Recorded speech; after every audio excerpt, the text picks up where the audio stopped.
আদি ভাই জুলাই সনদের কথা বলেন। ভাই জুলাই সনদের কথা বলেন। ভাই জুলাই সনদের কথা বলেন। যে মূল্যবোধ সেটাকে ধারণ করে এটা নতুন বৈষম্যহীন এবং মানবিক বাংলাদেশ গড়ে তুলতে নেতৃত্ব দিচ্ছেন।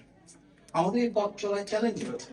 16 বছরের দীর্ঘ ফ্যাসিবাদকে হয়তো খুব স্বল্প সময়ে আমরা আমূলে পরিবর্তন করতে পারবো না, কিন্তু অন্ততপক্ষে আমরা চাই যে মায়েরা তাদের সন্তানদের জীবন দিচ্ছে, সেই শহীদের মায়েদেরকে প্রত্যাশার বাংলাদেশ সেটা যেন গড়ে তুলতে পারি। আমি সেই রাজনৈতিক দল বিএনপির প্রতিনিধিত্ব করছি আজকে সরকারে, যে দলটির 400-এরও বেশি মানুষ শহীদ হয়েছিলেন এই জুলাই গণঅভ্যুত্থানে। হাজার হাজার মানুষ জীবন দিয়েছেন, গুম হয়েছেন ফ্যাসিবাদ বিরোধী 16 বছরের সুদীর্ঘ যে পটভূমি তৈরি হয়েছিল সেই সময়টাতে।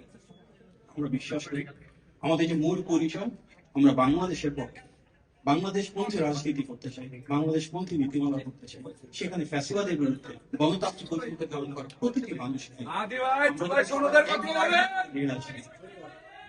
ভাই জুলাই সনদের কথা বলেন। ভাই জুলাই সনদের কথা বলেন।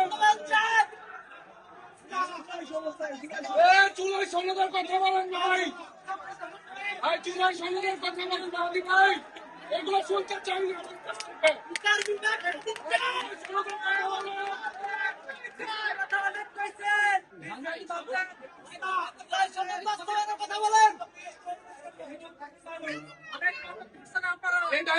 অনেক নাটক করছেন, চিকিৎসা বন্ধ করছেন আপনারা।